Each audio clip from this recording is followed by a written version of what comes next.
welcome to Kafarm TV. At syempre, muli nandito yung ating mga sprayman. Nag-aayos na sila ng ating mga host. Ayan. Syempre, tayo ngayon ay live mixing. So, katulad nga po nung pinangako ko sa inyo, marami po tayong ginagamit na Mingo Protocol. Pero ngayong araw po ay ibabahagi ko sa inyo yun pong live mixing na ginagawa ko ng IBA product. So, ito mo ay merong combination ng ibang chemical company, pero ito po ay ila-live mixing ko po para patunayan sa inyo na ang Kafarm TV po ay merong solid protocol pabaon process pagdating sa insecticide at fungicide sa atin pong IBA product na ginagamit. So una, gagamit po tayo ng Grandmaster. So ang Grandmaster po natin, solid IBA product po, protocol natin sa pabaon process ay 1 pack po mga Kafarm. Yan. So, ang Grandmaster po natin ay isang uri po ng Pymetrozine. Siya po ay kayang pumatay na mga kalaban po nating insekto sa mangga. Particular po yung atin pong mga kalaban po ng mga hoppers, brown plant hoppers at saka po mga leaf hoppers. So, magaling din po ito pagdating po sa mais. Sunod po ay yun pong ating Super Quick. So, Super Quick po, isa po siyang uri ng insecticide na may active ingredients po ng deltamethrin. So si Super Quick po ay pwede tayong gumamit from 100 to 120 ml sa panahon po ng pagpapabaon. So tayo po ay gagamit lang ngayon ng 100 ml dahil nga po may kasama naman po itong Grandmaster. Yan mga Kafarm. So tandaan po natin sa pabaon process, kailangan masigurado po natin na mapapatay po natin yung ating hoppers, pero hindi po natin masisira yung ating pong mga bulaklak. At syempre, kahit po sabihin natin na tag-araw na, mayroon pa rin pong infestation ng fungus. Ang number 1 po na kalaban pa rin natin ay yung pong tinatawag natin na anthracnose. So lalo na po yung pollution galing sa hangin at minsan, yun pong ihi na rin po nang dahil po sa pag-atake ng insekto. Ang Goldasim po ay isang uri po ng Carbendazim, na ang number 1 po na kaya niya pong kontrolin na fungus at i-prevent ay syempre yung pong ating kalaban na anthracnose sa ating pong mangga. Ang Goldasim po ay gawa ni IBA na isang uri po ng Carbendazim ang kanya pong active ingredients. So gagamit po tayo nito ng 100 ml per drum. Ayan.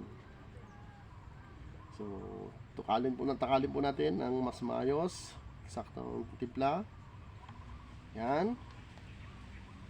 So, syempre, meron po tayong isang uri ng pulyar. So, bagamat wala pong pulyar, tayo ng IBA product, ang gagamitin po natin, syempre, ay yung pong bipolan.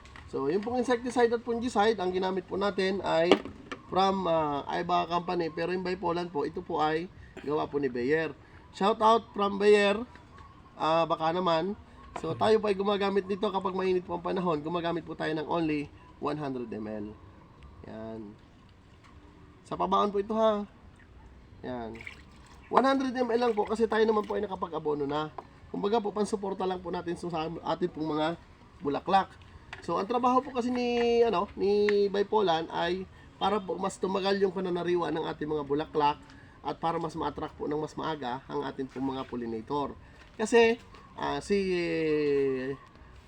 bipolan po ay isang uri ng foliar na nakadesign po para sa ornamentals. So, kailangan lang po haluin po natin ito ng mabuti mga Kafarm.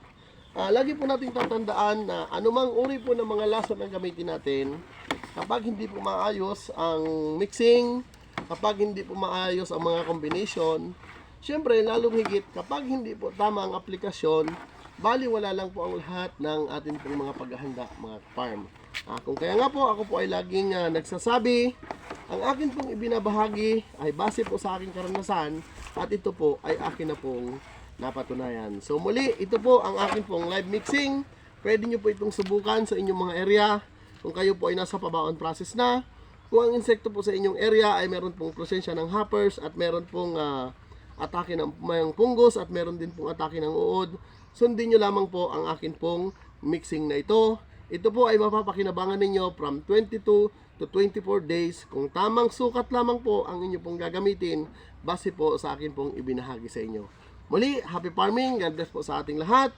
Sana po, ako po ay makapagbigay muli ng panibagong pag-asa sa atin pong mga solid ka-farm na mga nagmamangga. Muli, please subscribe Ka-Farm TV sa YouTube para makita nyo po yung magiging resulta ng atin pong ginamitan ng solid pabaon na ito. Dahil tayo po ay may iba't ibang uri ng mixing na ginagamit, depende sa sitwasyon, presensya ng insekto, climatic condition, at syempre, depende po sa development ng bulaklak at ng atin pong mga butil. Muli, nandito po ang inyong nag-iisang ka-farm, nananatiling solid ka-farm, handang tumulong para sa inyo. Ang Ka-Farm TV po ay hindi po isang eksperto, ang Ka-Farm TV po ay hindi po isang perpekto, pero pagdating sa mangga, ang Ka-Farm TV po ay hindi na po bagito. Muli, shout out sa lahat po ng mga solid ka-farm, Luzon, Visayas, Mindanao. Salamat sa master sprayman ko, kay Matmat Villena, syempre sa tropa na nandito ngayon. Masasabi ko po na itong grupong ito ay maaasahan at mapapagkatiwalaan ko sapagkat sila po ay nasubukan ko na sa akin po mga critical area. Muli, God bless po sa ating lahat. Happy farming. I love you all.